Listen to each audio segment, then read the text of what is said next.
주님의 이름으로 여러분들을 축복합니다. 특별히 이 한 주간 여러분들이 가족들과 또 친구들, 이웃들과의 만남 속에 하나님의 특별한 은혜와 사랑이 더욱 풍성한 한 주가 되시기를 바랍니다. 있든 없든 우리의 형편이 어떠하든 여러분 즐길 때는 즐겨야 합니다.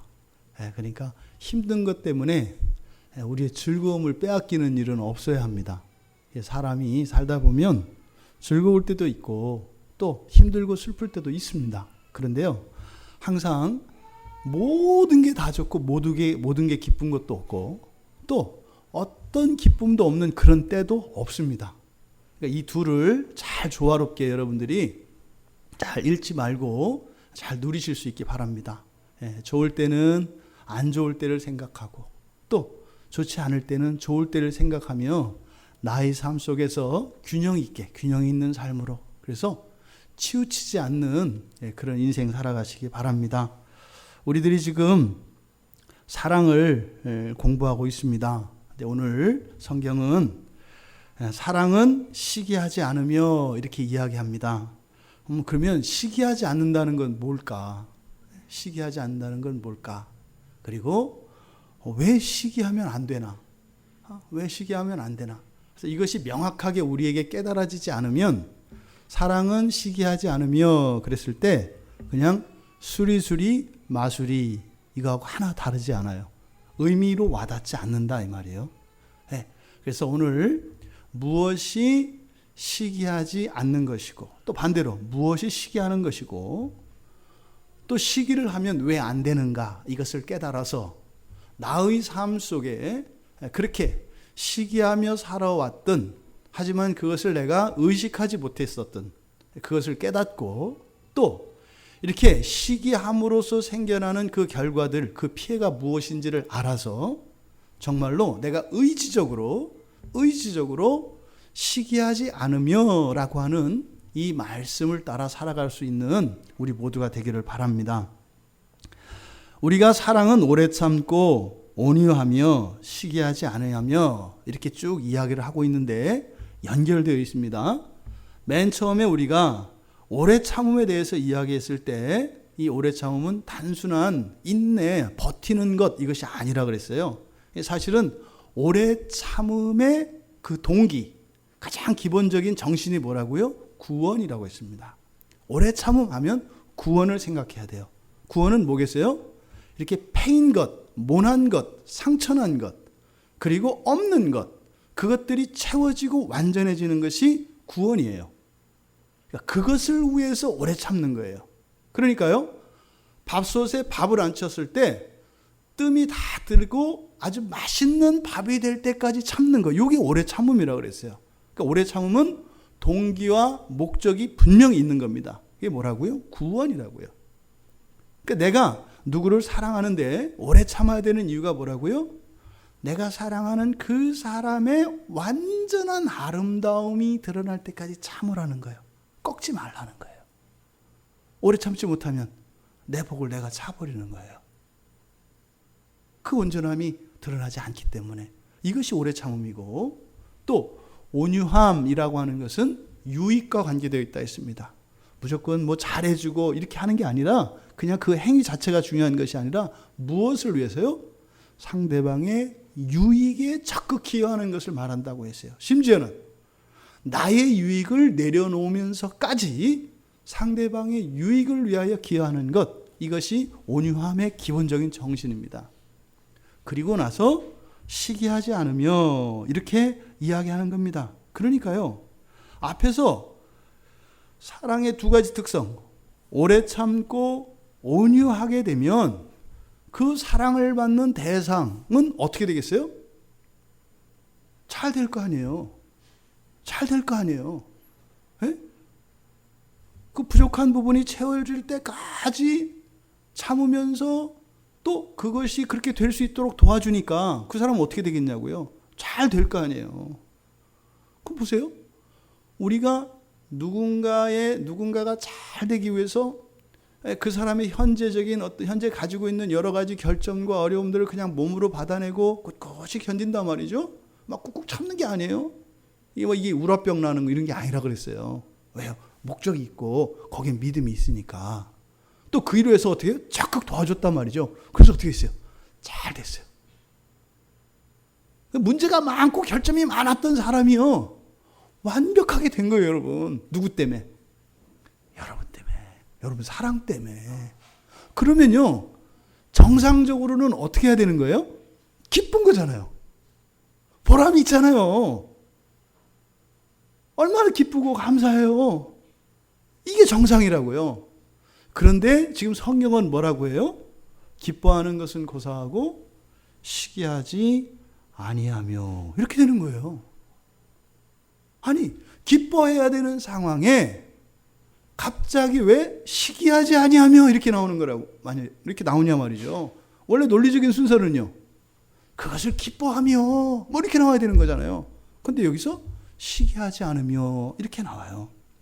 그러니까요, 이것은 이렇게 나의 사랑으로 또 그 사랑에 의해서 잘 되었는데 아주 묘한 감정이 든다 이 말이에요. 기쁨이 들어와야 되는데 기쁨 대신 다른 게 들어와 버리는 거예요. 이게 죄의 결과입니다. 그러니까 다른 사람이 보면은요, 굉장히 웃기는 상황이에요. 엄청 공을 들이고 수고하고 애쓰고 그래서 잘 됐단 말이에요. 근데 그것을 기뻐하고 만족하고 누리는 게 아니라 뭐예요? 그것 때문에 근심하고 그것 때문에 힘들어한다 이 말이에요. 그러니까 지금 여기서 시기하지 아니하며 라고 하는 것은 우리가 억지로 무엇을 해야 이루어야 되는 그것이 아니라 사실은 사랑의 결과로 만들어지는 그 풍성한 열매들을 누리도록 이야기하는 것이 시기하지 아니하며 라고 하는 이 말씀에 담긴 참 뜻입니다. 그러니까요, 죄의 작용으로 인해 우리는 사랑의 열매들을 즐거워하고 기뻐하고 감사하는 것이 아니라 오히려 그것 때문에 어떻게 된다는 거예요? 힘들어진다는 거예요. 그러니까 이 말씀은 이 세상의 정체가 무엇인지를 가르쳐 주셔서 우리가 누려야 할 것, 어찌 보면 우리의 권리와 같은 것, 어쩌면 우리가 인생을 살아가는 정말 이렇게 참맛 같은 이런 것들을 빼앗기지 않고 누릴 수 있도록 우리를 안내하고 있다. 그러니까 막연히 시기하는 것은 사촌이 땅 사면 배 아파하는 뭐 이런 정도가 아닌 거예요. 그렇다면 시기한다는 말이 뭐냐? 시기한다는 말이 뭐냐? 시샘한다, 시기한다. 늘 말씀을 드립니다만 우리들이 이렇게 신앙 안에서 사용하는 언어들은 신앙 밖에서 일상생활에서 쓰는 언어들과 다르지 않습니다. 똑같이 한국말을 쓰고 똑같은 단어를 쓴다고요. 사랑, 오래 참음, 온유함, 시기 다 똑같은 말을 사용해요. 그런데요, 의미가 다르다고 말씀을 드렸어요. 개념이 달라요. 국어사전을 펴놓고 성경을 읽어서는 온전히 성경을 알 수가 없어요. 성경을 통해서만 성경을 알 수 있는 겁니다. 그러니까요, 성경 말씀을 제대로 알기 위해서는 우리가 끊임없이 성경 말씀을 봐야 돼요. 그래서 구약의 어느 사건을 보고 있는데 뭐가 열려요? 신약의 어느 한쪽이 펑 하고 열리는 거예요. 신약 성경의 어느 한쪽을 읽는데요, 구약에 있던 어떤 사건의 의미가 펑 하고 드러나는 거예요. 이게 성경이 가지고 있는 매력입니다. 지루하지가 않아요, 성경이. 왜요? 양쪽에서 막 폭죽이 터지니까. 그럼 이게 읽으면 저쪽이 깨어지고 저게 읽으니까 이쪽이 깨어지고, 이것처럼 재밌는 책이 없어요. 지금 우리가 살펴보려고 하는 이 시기하다라고 하는 말도 그냥 일반적으로 우리가 생각하는 그 시기심과는 일맥상통하는 면이 분명히 있습니다. 그런데 그것과 다르다. 그래서 우리는 성경 안에서 이 시기한다는 말이 무엇을 의미하는지를 찾아봐야 합니다. 시기하다라는 말은요, 의성어입니다. 원래 의성어예요. 의성어. 우리말에 의태어가 있고 의성어가 있잖아요. 그렇죠? 의태어는 움직임을 나타내는 말을 말하잖아요. 느그적 느그적. 제가 충청도 사람이니까 충청도 사람이 보통 이렇게 사람들이 일반적으로 떠올리는 그런 행동거지나 이게 뭐냐면 느그적 느그적이에요. 근데 하여튼 저는 잘 못 본 것 같아요, 그런 거. 그리고 이런 거 의태어가 있고 또 하나 뭐 있어요? 의성어가 있어요. 뭐 쨍그랑 뭐 이런 의성어들 있지 않습니까? 여기서 시기하다라고 하는 이 말은 의성어예요. 의성어. 우리나라에서 물이 이렇게 이제 막 끓어오를 때 어떻게 끓어온다고 하죠? 그 소리를 어떻게 해요, 우리가? 보글보글. 근데 사실은 가만히 생각해 보세요. 내가 보글보글 이렇게 하고 물을 한번 냄비에다 끓여 보세요. 그 소리가 같은가? 틀려요. 그 소리 잘 안 나요. 그리고 나라마다요. 의성어를 나타내는 그 소리를 표현하는 말들이 달라요. 그러니까 어느 정도는 비슷하긴 한데 똑같이 낼 수는 없어요. 똑같이 되려면 어떻게 해야 돼요? 내가 거기 들어가서 끌어야 돼요. 그래야 똑같은 소리가 나요. 근데 어쨌든 그 소리를 이 사람의 발성기관을 통해서 그 사람들이 사용하는 언어 체계에서 비슷한 소리를 내잖아요. 이게 의성어예요. 그래서 시기하다라고 하는 말은 그래서 의성어입니다. 무슨 의성어냐면 물이 끓는 소리예요. 압력밥솥 들어가는 소리가 금방 났어요. 그러니까 물이 끓어오는 소리, 그러니까 뭐든 상관이 없어요. 그러니까 물이 끓어오르는 소리를 네, 물이 끓어오르는 소리에서 만들어진 이 단어가 시기하다라고 하는 말이에요. 그러니까 헬라어로는 이게 젤로우거든요. 젤로오라고 하는 말이에요.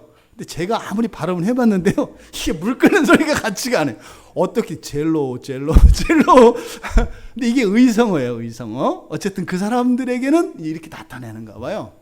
그러니까 그 의성어를 가지고 이 시기하다라고 하는 개념을 나타내니까, 그러니까 이 시기하다라고 하는 말이 가지고 있는 1차적인 개념은 뭐냐면 우리 안에서 끓는 게 뭐예요? 네, 마음에서도 뭐가 끓어요?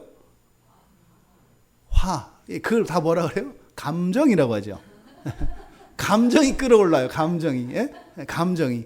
그러니까 이성이 끓어오르면 어떻게 되는 거예요? 그건 허풍이죠. 있지도 않은데 그게 끓어올라가지고 커지면 뻥튀기 되는 거 아니에요? 그러니까 주로 끓어오르는 것은 우리의 감정과 관계되어 있습니다. 그러니까 여기서 시기하다라고 하는 것은 단순히 누가 뭘 잘된 것을 싫어하고, 이것은 이 시기하다라고 하는 개념이 가지고 있는 여러 가지 개념 가운데 하나인 것 뿐이지, 시기하다라는 말의 가장 원초적인 의미, 근원적인 의미는 뭐다? 감정이 들끓는 걸 말해요. 시기하지 마라. 시기하지 않고. 그러니까 뭐예요? 감정이 들끓지 않고. 이런 의미다. 넓은 의미에서. 자, 그렇다면 이렇게 감정이 들끓어오는데, 들끓어오라서 뭐 서로 사랑하고 그리워하고 이러면 그 나쁜 거 아니잖아요. 좋잖아요. 그러니까 여기서는 부정적인 의미로 쓰였겠죠. 그러니까 감정이 들끓긴 들끓는데 어떤 감정이에요? 악감정이에요. 나쁜 감정이에요. 이런 것들이 막 들끓어오르는 것, 이것을 시기한다라고 합니다. 그래서 어떤 때는요, 이렇게 이러한 부정적인 감정, 나쁜 감정이 이렇게 끌어오르는 이유는 사실은 그 목적이 무엇인가에 대한 강한 열망에서 시작되는 거예요. 시기하다라는 말이 말하는 것은. 그러니까 감정이 여러 상태로, 우리가 감정이 이렇게 끌어오를 수 있는 조건과 그 때가 여러 가지 경우가 있어요. 여러분들이 정말 누군가에서 엄청난 사랑을 받을 때도 어떻게 돼요? 막 감동이 되잖아요. 또 어떤 감동 스토리 막 이런 거, 감동적인 이야기를 들어도 우리가 감정이 막 끌어오르잖아요. 그러니까 모든 감정이 고양되어지는 것을 금하는 게 아니에요. 여기서 말하는 것은 무엇인가에 대한 강한 열망에서 비롯된 내 마음에 일어나는 부정적이고 악한 감정들이 끌어오르는 것, 이것을 지금 여기서 시기하다 이렇게 얘기합니다. 그러면 이 시기는 있지 않습니까? 이런 막 분노로 표출되기도 하고, 심지어는 이런 물리적인 폭력까지 행사하게 합니다. 내가 무엇인가를 강하게 갖고 싶어서 강한 그런 열정, 열망이 있는데 그렇게 되지 않거나 그것을 방해하는 어떤 환경들이 딱 닥쳤을 때 이게 어떻게 해요? 분노로 표출되기도 하고 엄청난 폭력으로 나타날 수도 있는 거예요. 이 시기의 결과가 그렇다 이 말이에요. 자, 그렇다면 성경에서 이야기하는 이 시기한다는 말을 우리가 좀 더 구체적으로 살펴보기를 원합니다. 사도행전 17장 5절에 가면은요, 데살로니가에 가서 이제 전도를 해요. 그런데 그 유대인들이 시기를 합니다. 왜요? 사도들이 와서, 사도 바울이 와서 막 전도하면 사람들이 막 감동되는 거예요. 더군다나 거기 보면은 이렇게 아주 귀부인들이 그 말씀을 듣고 폭 빠져버려요. 그러니까 귀부인은 뭐겠어요? 지식 있는 사람입니다. 그리고 재산도 있는 사람입니다. 인품도 좋은 사람입니다. 대개. 그러니까 그 사람들은 가까이 하고 싶은 사람들이죠. 그러니까 그런 사람들이 어떻게 해요? 복음을 전하는 이 사도들에게 막 몰려드는 거예요. 그러니까 나도 그 사람들에게 사랑을 받고 싶었고 그 사람들과 친하게 싶어서 그동안 잘 섬기기도 하고 잘 보이기도 했단 말이에요. 근데 그렇게 안 됐는데 아니 산도깨비 같은 녀석이 어느 날 나타나가지고 그 사람들을 확 몰아가는 거예요. 그랬을 때 마음에 생긴 게 뭐라고요? 시기심이라고요. 시기심이라고요. 그래서 거기에 보면 그 유대인들이 불량배들을 고용합니다. 그러니까 조폭들이죠. 깡패들을 고용하는 거 이렇게. 그래가지고 그 야손의 집을 습격하는 사건이 일어납니다. 또 사도행전 5장 17절에 보면은 사두개인들이 이 사도들을 옥에 가두는 사건이 일어나요. 이게 전부 다 시기심에서 일어난 겁니다. 사도행전 7장 9절에 보면 구약에서 가장 대표적인 그 시기심의 그 대표적인 사건, 전형적인 사건. 여러분들 어떤 사건이 생각나세요? 시기심으로 일어난 사건. 요셉 이야기, 그죠? 형들이 동생을 시기해서 어떻게 해요? 노예로 팔아먹어요. 사실 되게 착한 형들이에요. 원래는 어떻게 하려고 했어요? 땅에 묻어버리려고 그랬어요. 완전 범죄. 땅에 묻어버리려고 그랬어요. 그랬다가 살려줬으니 얼마나 자비로운 형들이에요. 그렇죠? 요셉이 그 은혜를 알아서 이 다음에 그랬나? 근데 이렇게 무서워요. 시기심이. 그러니까 그게 이제 창세기 37장의 배경의 사건이죠. 거기에 하면 요셉의 형들이 동생 그 요셉을 시기해서 이렇게 노예로 팔아먹는 그런 끔찍한 이야기들이 일어나요.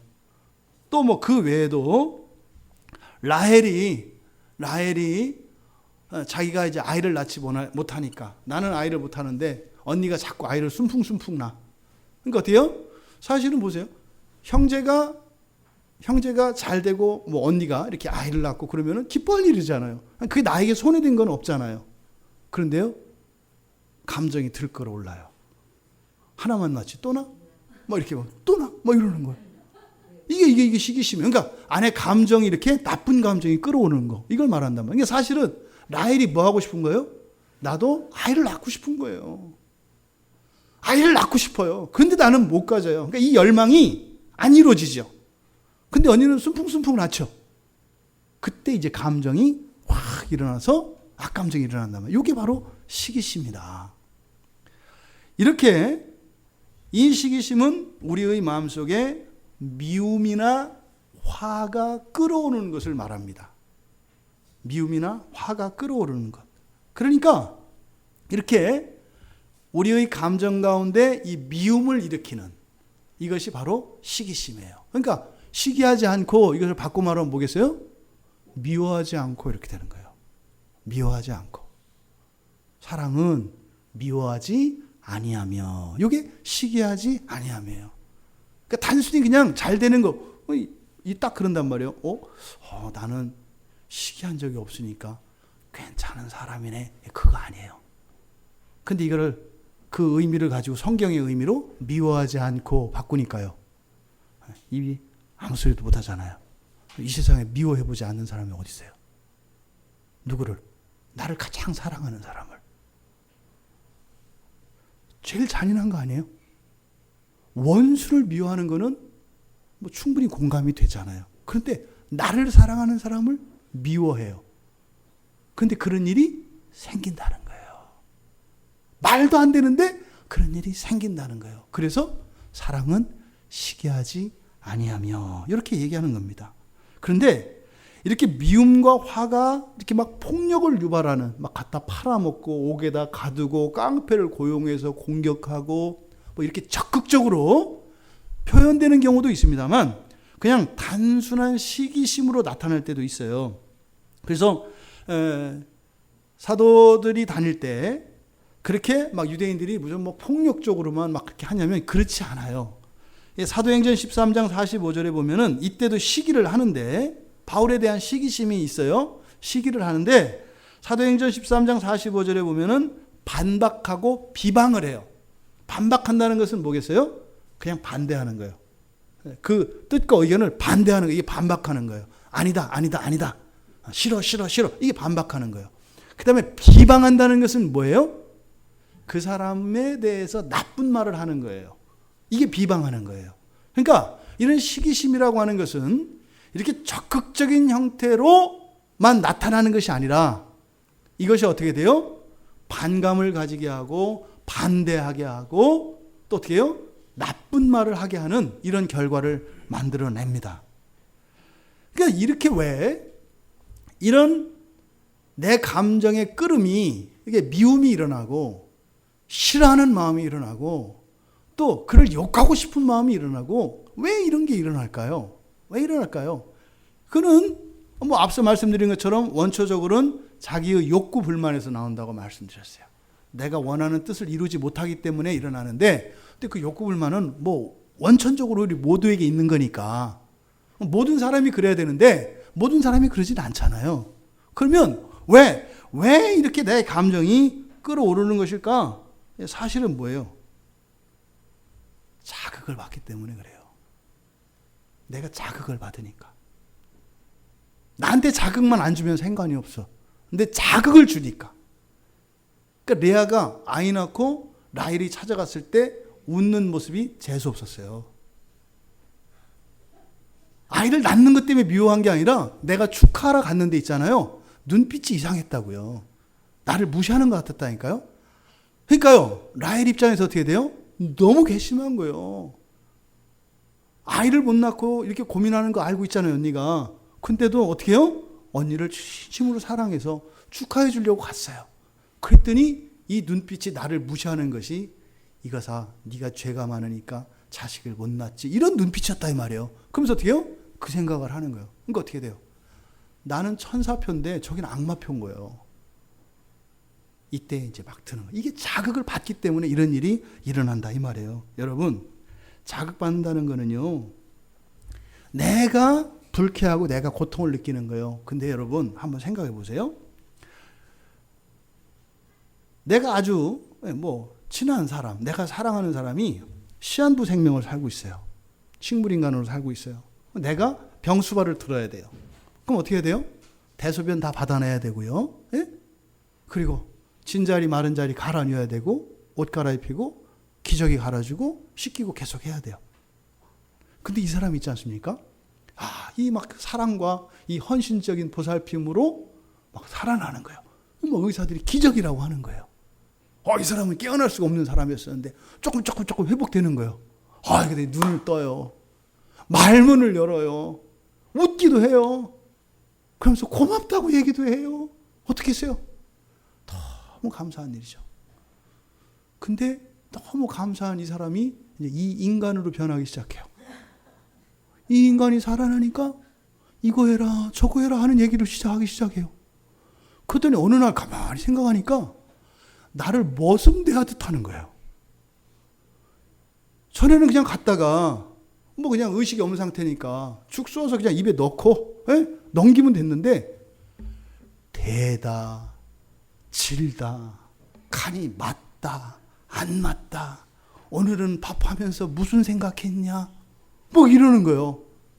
근데 기저귀를 갈아끼는데 손끝이 예사롭지 않다 막 어떻게 돼요?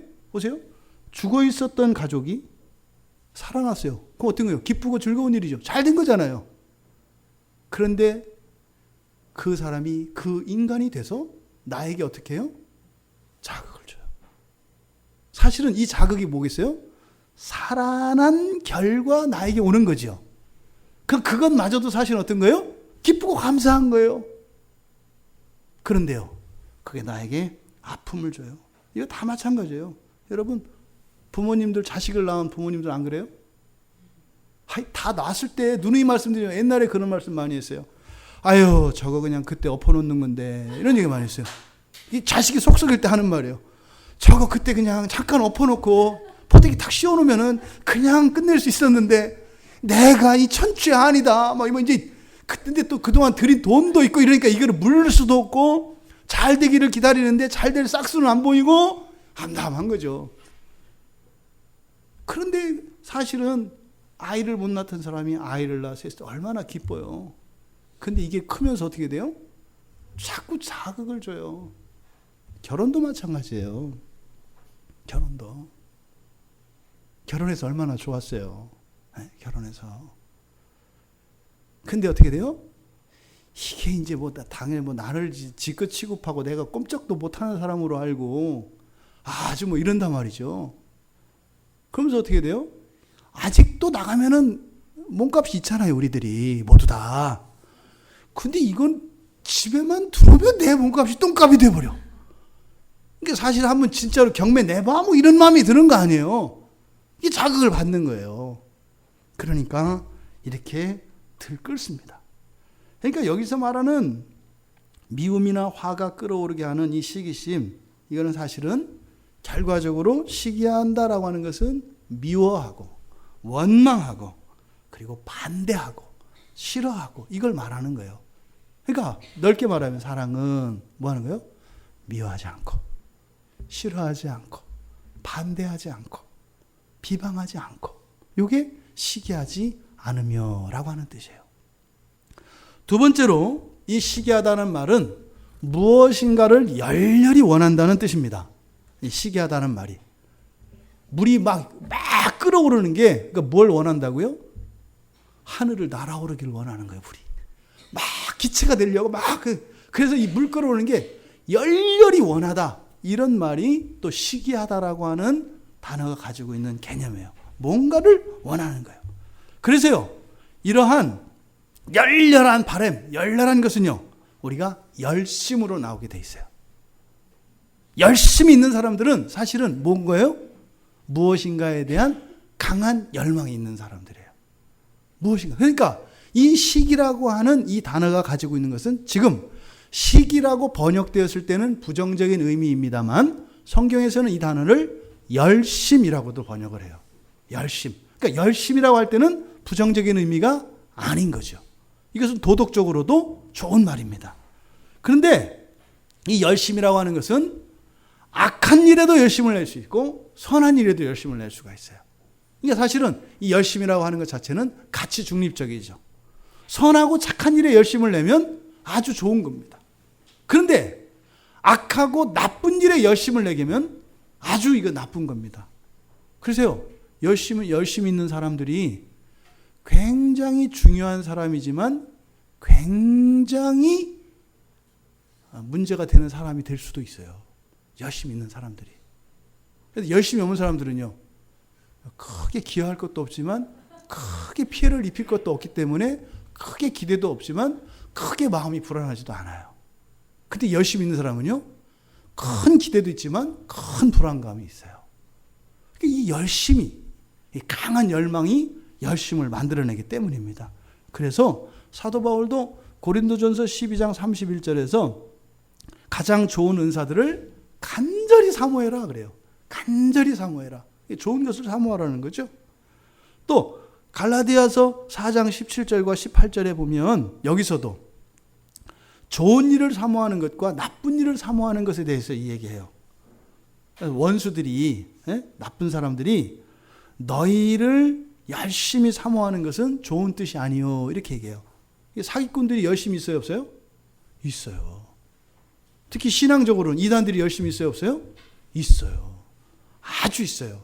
그 사람들, 그런 이단들, 이런 악한 자들의 섬김에 대해서 사도 바울이 그렇게 얘기해요. 좋은 뜻이 아니요. 좋은 뜻이 아니요. 이렇게요.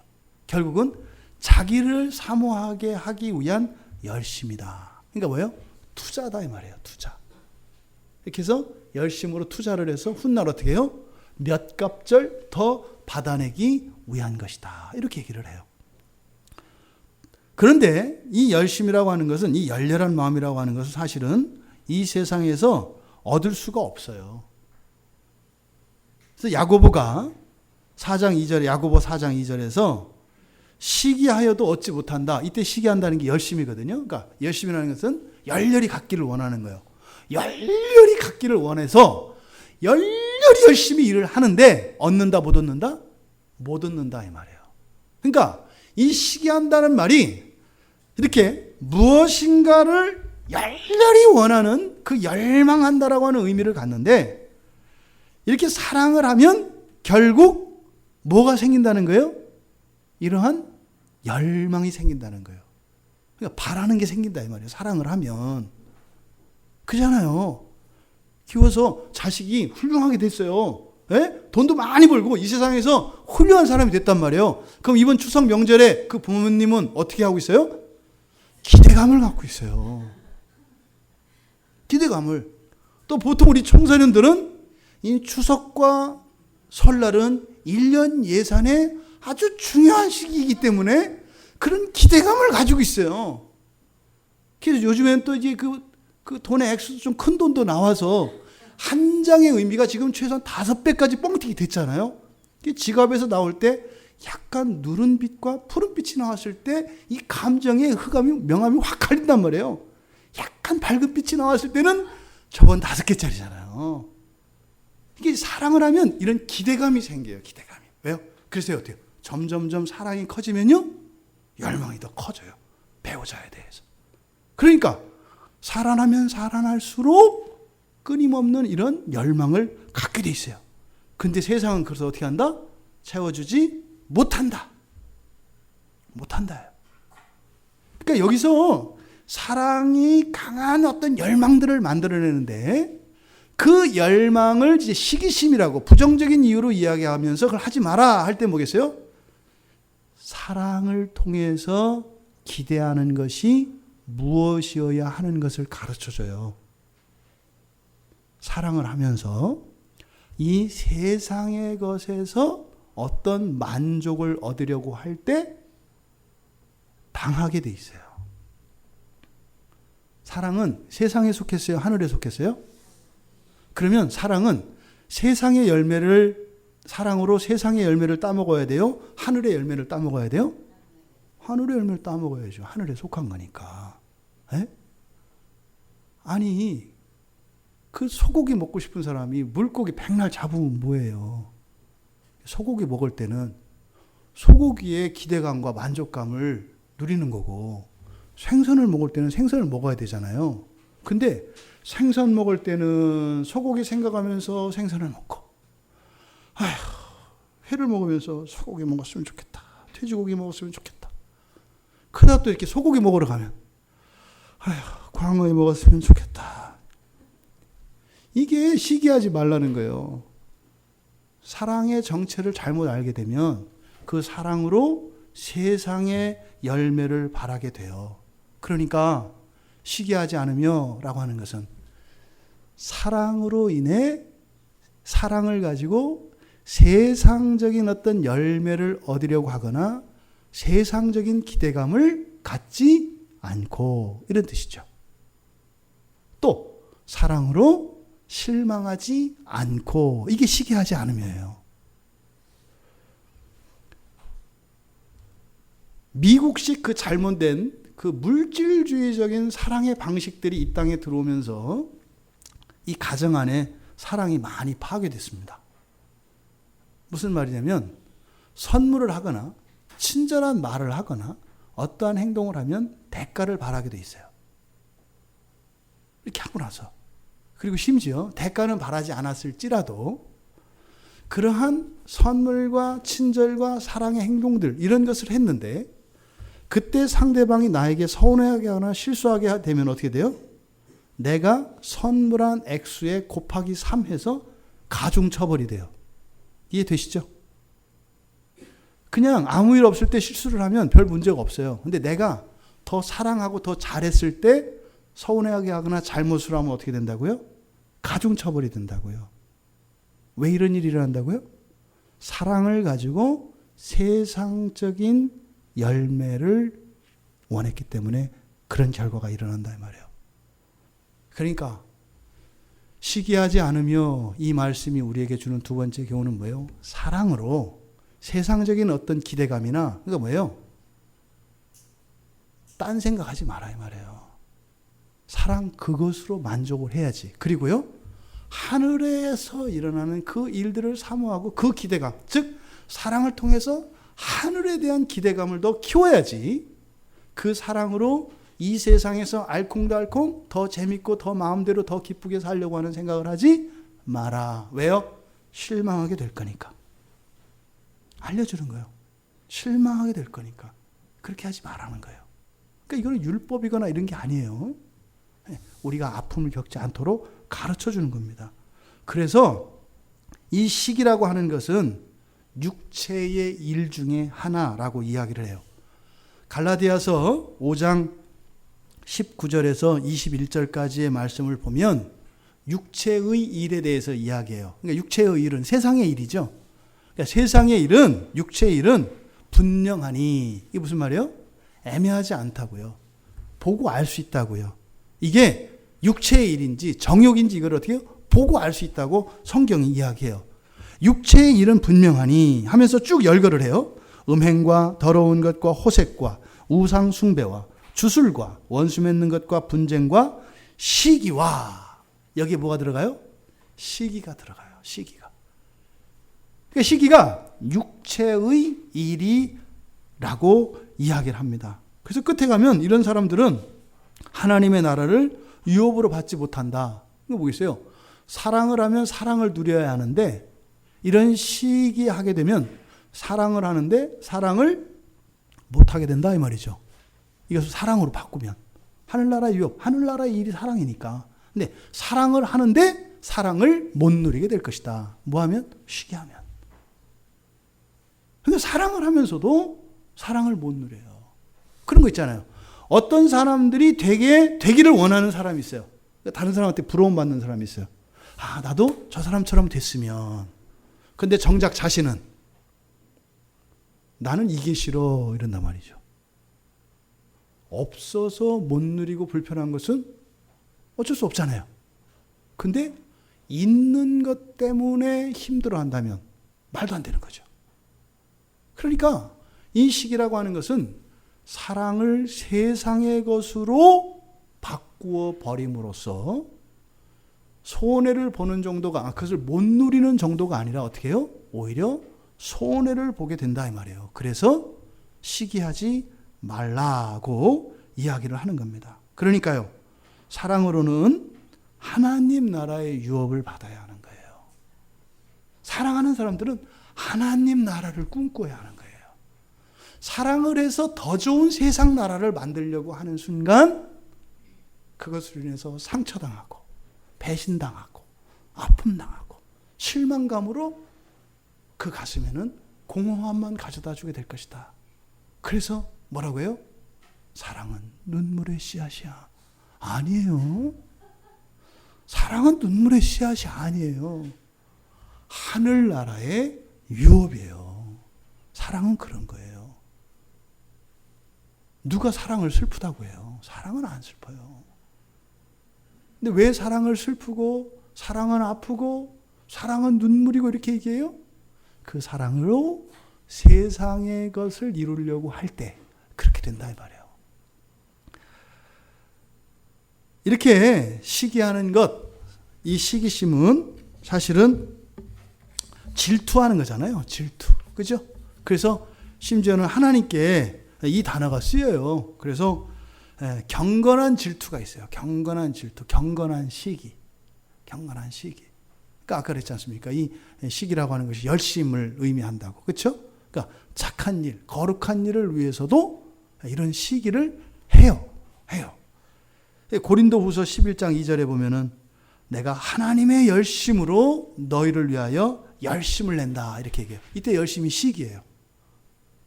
무슨 말인지 알겠어요? 하나님의 열심으로 너에게 열심을 낸다 이게 무슨 말이에요? 더 사랑하고 싶다는 거예요. 누구보다? 세상보다. 세상이 널 사랑하는 것보다 내가 너를 더 사랑하고 싶다 이 말이에요. 여러분들 그러지 않아요?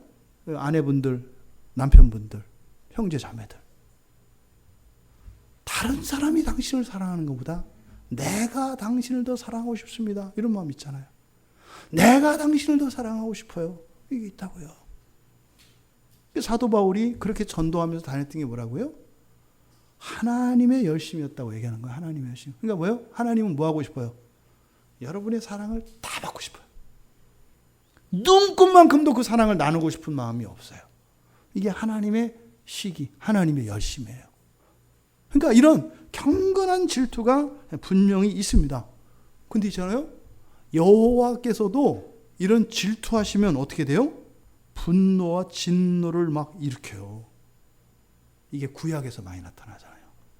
하나님의 열심은 내 원하는 대로 이렇게 하는 게 아니에요. 성경에서 하나님의 열심은요, 무서운 얘기예요. 순결한 사랑을 원하시는 거거든요. 그래서 하나님의 열심 뒤에는 뭐가 동반돼요? 하나님의 진노가 동반돼요.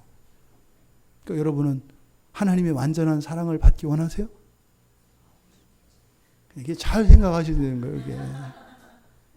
하나님 사랑을 주시옵소서. 완전히 하나님 사랑 안에 있기를 원합니다. 이러면 어떻게 돼요? 준비가 안 된 사람이 하나님의 완전한 사랑을 누리게 되면 어떻게 돼요? 감옥 생활처럼 느껴질 수 있어요. 아, 어떻게 맨날 하나님만 보라 그래? 아, 하나님 맨날 하나님만 보래.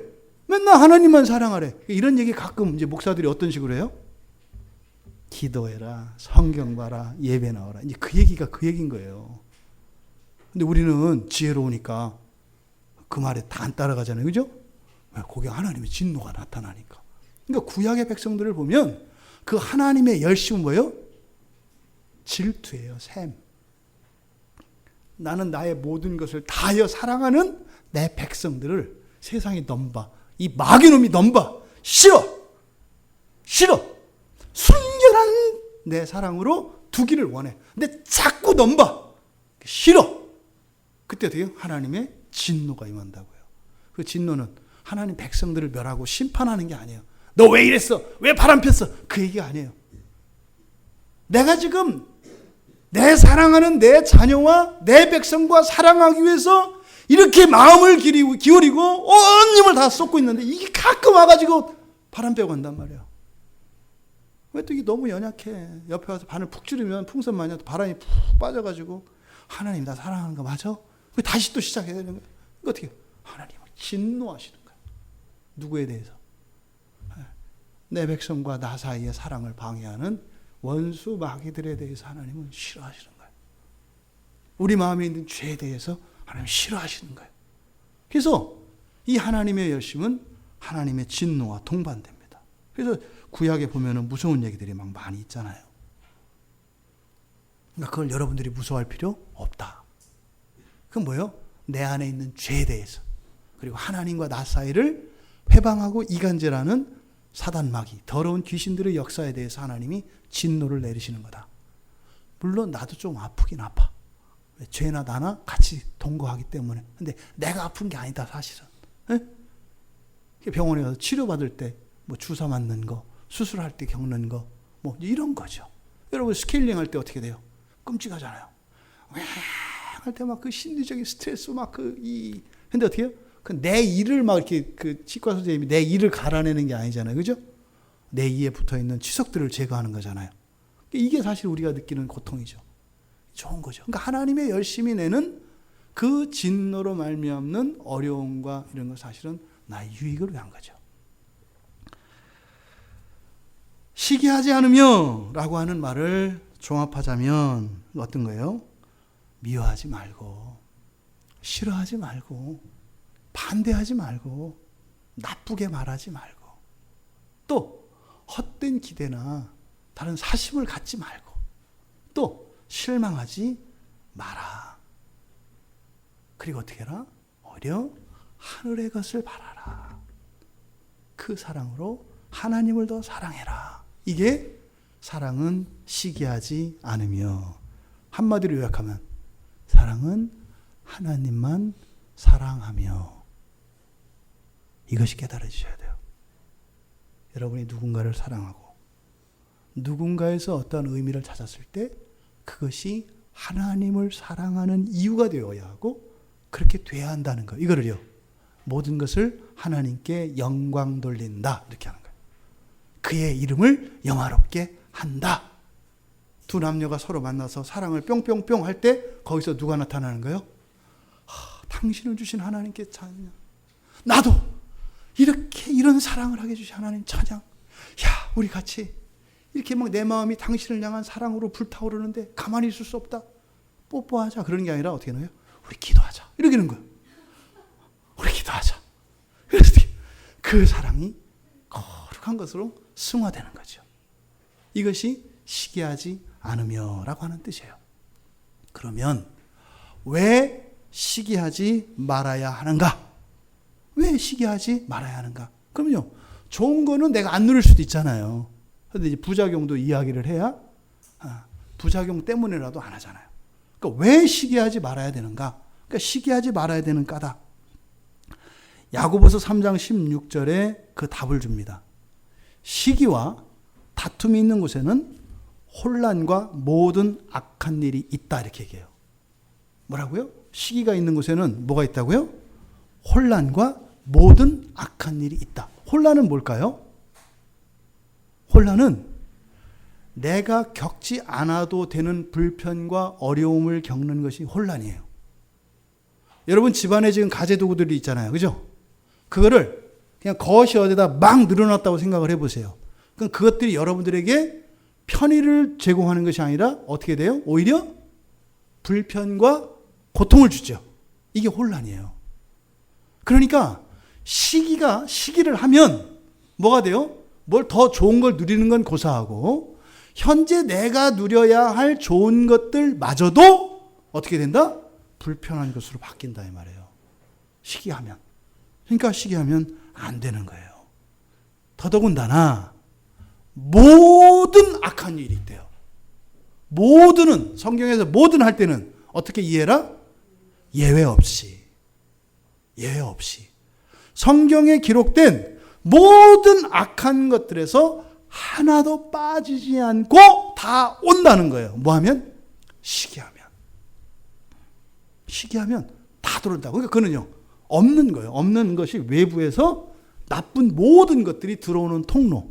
이게 바로 시기하는 것이다. 그러니까 우리의 감정에서 일어나는 이런 악감정들, 나쁜 감정들, 그러니까 감정을 잡지 않으면 성문 대문이 활짝 열린 집이에요. 도둑이 들끓는 세상에 대문 창문을 활짝 열어놓는 게 뭐예요? 시기하는 거예요. 그래서 시기는 뭐라 했어요? 감정이라고 그랬죠. 그래서 우리가 감정을 잡아야 돼요. 감정을. 이 감정이 들끓지 않고 지 마음대로 끌고 가지 않도록. 감정이 나를 먹어버리면 어떻게 돼요? 내가 아니에요. 그게 돼요. 우리가 극도로 화난 상태. 원하지 않는 일을 하잖아요. 후회할 일을 계속 하잖아요. 이게 시기하지 말아야 되는 이유가 바로 우리의 감정이 들끓어서 감정이 나를 지배하게 되면 예외 없이 모든 악들이 나에게 쏟아져 들어오게 돼 있단 말이에요. 그러니까요, 내 뜻대로 내 감정대로 한다는 게 얼마나 위험한 건지 알겠죠. 근데 요즘 청소년들은 어떻게 하라 그래요? 필을 받아서 하라고 그러죠. 필대로. 느낌대로 하라고 하잖아요. 그럼 어떻게 되는 거예요? 완전히 그냥 악의 소굴로 들어가는 거예요. 내가 하고 싶은 것을 따라가면 그건 내가 어떤 이게 아니라 그냥 사자, 늑대, 하이에나 온갖 들짐승들이 있는 것으로 유유히 혼자 걸어 들어가는 꼴이라고요. 그러니까요, 감정에 이끌리면 하고 싶다. 안 하면 안 될 것 같다. 여기에 끌려가지 마라 말이에요. 그 피해는 어마어마하다는 거예요. 하나님이 구해줘요. 구해주기는. 근데 구해줄 때 다리도 없고 팔도 없고 눈도 한쪽 없고 이렇게 막 얼굴 반쪽 잘려나가고 이렇게 해서 구해줄 거예요. 다시 또 하나님이 만들어줘요. 고쳐줘요. 이렇게 해서 다시 만들어주셔요. 그때 많이 아파요. 감정에 이끌리면 모든 악, 심지어는 내가 누려야 할 그것도 누리지 못하게 된다라고 야고보가 이야기하는 겁니다. 나쁜 감정을, 근데 중요한 것은 이렇게 나쁜 감정을 우리가 가질 수밖에 없는 그런 상황이 와요. 나는 그렇게 하고 싶지 않은데 그렇게 할 수밖에 없는 그 상황들이 있어요. 이게 뭐예요? 사실 우리 신앙의 한계고 그게 내 사랑의 분량입니다. 내 사랑의 분량이 한계에 다다르면 그걸 넘어서면 어떻게 돼요? 내 감정이 확 뒤집어지게 돼 있어요. 그러면요, 너를 미워하는 것은 내가 미워하고 싶지 않아. 이 세상에 누가 미워하고 싶겠어요? 근데 미워하고 싶지 않아. 나는 정말로 미워하는 걸 싫어. 그런데 너는 왜 미워하지 않을 수 없게 해? 그러니까 너는 정말 미워 이렇게 되는 거야. 내가 미워하고 싶지 않은데, 미워하길 원하지 않는데, 미워하는 걸 제일 싫어하는데, 사랑하는 네가 왜 나를 미워하게 만들어? 그러면 거기에 모든 악독과 저주가 쏟아붓게 돼 있어요. 이게 무서운 겁니다. 우리의 감정을 잘 살펴야 합니다. 감정을 따라가서는 안 됩니다.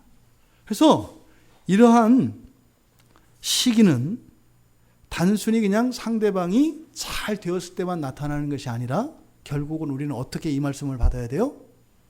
내 마음이, 내 감정이 상하게 되는 그 상황까지도 우리는 생각을 해야 돼요. 왜요? 도덕률로 얘기하는 것이 아니라 관심이 누구에게 있어요? 나에게 있어요. 나에게. 여러분 각자에게 있다고요. 여러분 각자가 누려야 할 그 인생에 하나님이 주신 선물들, 그것을 누리도록 하고 나쁜 것이 여러분들에게 해를 끼치지 못하도록 하는 것이 이 말씀의 포인트이기 때문에 잘 되는 것이 아니라 그것과 상관없이 내 감정을 무너지게 하는 이런 상황들에 대해서도 우리가 잘 살펴야 합니다. 두 번째로, 그래서 이 시기는요, 결국은 분리와 분열을 조장한다는 거예요. 이게 야고보에서 야고보 말씀과 같이 혼란과 모든 악한 일이 있다. 그거의 궁극의 목적은 뭐겠어요? 둘이 찢어놓는 거예요. 이렇게 목적은 딱 하나예요. 찢어놓는 거예요. 같이 있으면 아프고 힘들어. 그럼 같이 있고 싶어요? 같이 있고 싶지 않아요? 같이 있고 싶지 않아요. 그리고 적당히 있고 싶지 않아요. 어떤 사람하고는 오래 있으면 점점점 힘들어지는 사람 있잖아요. 30분 있었다. 오늘 너무 있었는데 좀 지나면 내가 견딜 수 없는데 지나는데 35분 40분 되면 이러다 나 미치는데 다음부터는 그래서 이제 전화가 왔다 이렇게 막 나가서 전화 받고 이러잖아요. 근데 사랑하는 사람, 좋은 사람 있으면 어떻게 돼요? 전화해서 만나기로 한 것도 취소하잖아. 딴 사람. 사실은 내가 지금 갑자기 다리가 부러져서 나 지금 병원에 가야 돼. 미안해. 이러고서 이렇게 있잖아요. 그러니까 이러한 모든 것의 궁극적인 목적은 찢어놓는 거예요. 이렇게. 사람하고 찢어지면 하나님하고도 찢어져요. 이게. 그래서 시기하지 말아야 하는 겁니다. 시기하지 말아야 되는 또 심각한 이유가 또 하나 있어요. 성경에 보면 투기라는 단어가 있어요. 투기. 같은 의미거든요. 시기, 투기 같은 말이에요. 근데 투기는 시기 플러스 죄. 시기 플러스 죄예요. 그러니까 죄가 시기를 가지고 브랜딩을 해. 시기를 브랜딩해서 딱 나오면 이게 투기가 돼요. 그러면요, 훨씬 강력해져요. 근데 아까 우리가 살펴봤던 것처럼 시기는 좋은 의미도 있고 나쁜 의미도 있고 같이 중립적인 개념이 있잖아요. 근데 이 시기가 죄가 딱 건드려서 투기로 바뀌면 투기는 좋고 나쁘고 중간 이런 게 없어요. 완전히 나빠져요. 투기는 흉기예요. 흉기. 투기는 똑같은 시기심인데 투기가 되는 순간 이것은요 그냥 잔해하는 칼이 됩니다. 이때는 그래서 투기를 하게 되면 어떻게 되냐면요, 잘 되는 것을 불쾌해해요. 불쾌해 한다고요. 화가 난다고요. 그냥 잘 되는 것 자체가 화가 나요. 그래서 어떻게 돼요? 잘 되면 안 돼. 조금이라도 변화가 일어나면 안 돼. 물론 나쁜 상황에서. 좋은 상황에서는 자꾸 나빠져야 돼. 이게 투기예요. 이게 무섭습니다. 그러니까 원수가 잘 되지 않기를 바라고 오히려 잘 되는 거에서 더 안 되기를 바라는 거, 이게 투기예요. 여러분, 우리가 이런 투기심을 가지고 살아간다고 생각해 보세요. 하루 일과를 생각해 보세요. 여러분이 만나는 모든 사람들을 투기하면서 살아간다. 회사에 있어. 내 동료 잘렸으면 좋겠어. 오늘 아침에 얘가 부장님한테 한 10번 혼났으면 좋겠어. 그래가지고 과제가 엄청 늘어나서 퇴근 못하고 밤새 코피 흘리면서 했으면 좋겠어. 이런 거예요. 딱 탔는데 버스 기사가 막 안녕하세요 이렇게 하는 거예요. 웃는 모습이 굉장히 행복한 것 같아. 오늘 같이 잘렸으면 좋겠어. 이게 투기예요. 무서운 거예요. 이 투기가 어디서 생긴다고요? 시기를 죄가 역사하면 이게 투기가 돼버립니다. 그래서요, 마태복음 27장 18절에서요, 유대인들이 예수님을 십자가에, 그러니까 죽이잖아요. 근데 마지막으로 사실은 예수님이 살 수 있는 기회가 있었죠. 예? 총독에게서 살 수 있는, 석방해줄 수 있는 게 있었잖아요. 이게 살인 강도와 예수님 중에서 누구 하나 풀어주랴, 누구를 죽이랴. 근데 어떻게 해요? 예수를 넘겨요. 그때 그게 투기예요. 투기는 죽입니다. 시기는 괴롭혀요. 예? 힘들게 해요. 폭력을 행사해요. 근데 투기는요, 아예 죽입니다. 그러니까 이별 정도가 아니에요. 시기는 이별을 만든다고 그랬잖아요. 투기는요, 멸절시켜버려요. 죽여버려요. 근데요, 예수님을 죽인다고 하는 이 의미, 이거는요, 예수님 하나님 아니에요. 하나님은 죽으실 수가 없는 분이거든요. 생각해 보세요. 죽을 수 없는 하나님을 죽이려고 할 만큼 무서운 게 뭐예요? 투기라고요. 그러니까 뭐겠어요? 포기하지 않겠죠. 죽을 수 없는 하나님을 죽이려고 하는 게 투기라고요. 투기. 근데 그 일이 어디에서 일어난다? 시기에서. 그러니까 우리가 시기하지 말아야 합니다. 여러분, 세 번째로 시기하지 말아야 되는 이유 보세요. 결국은 이렇게 지금 시기함으로써 분리가 됐죠. 그럼 다시 어떻게 돼요? 결국에는 상처를 내고 다시 오래 참음과 온유의 과정으로 다시 돌아왔죠. 오래 참음과 온유의 과정이 쉽지 않다고요. 어떻게 돼요? 시기에서 부딪히면 시기하면 어떻게 돼요? 쭉 사랑의 진전이 일어나는 게 아니라 다시 처음으로 되돌이표를 찍는다고요. 어떻게 해요? 열심히 잘해서 아름답게 피워내놓고 다시 부수고 또 열심히 해서 피워놓고 부수고. 시기하는 것은 그러니까요, 반드시 통과해야 되는 과정이에요.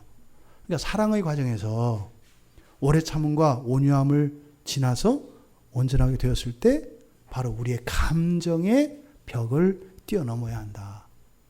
사랑은 시기하지 않으며, 여러분, 고되고 어려운 과정을 되풀이하지 않고 날마다 사랑의 지평이 넓혀지길 원합니다. 그 사랑이 육신의 것이 되어서 오히려 그것으로 인하여 우리를 괴롭게 하고 우리가 누려야 할 기쁨을 빼앗기는 일이 없기를 바랍니다. 사랑은 시기하지 않으며 우리의 감정을 돌아봅시다. 그래서 우리가 사랑하며 이 감정에 의해서 얼마나 우리의 사랑이 위협받고 이 감정에 의해서 얼마나 우리의 사랑이 애쓰고 수고했던가를 돌아보십시오. 하나님, 시기하지 않는 사랑을 주시옵소서.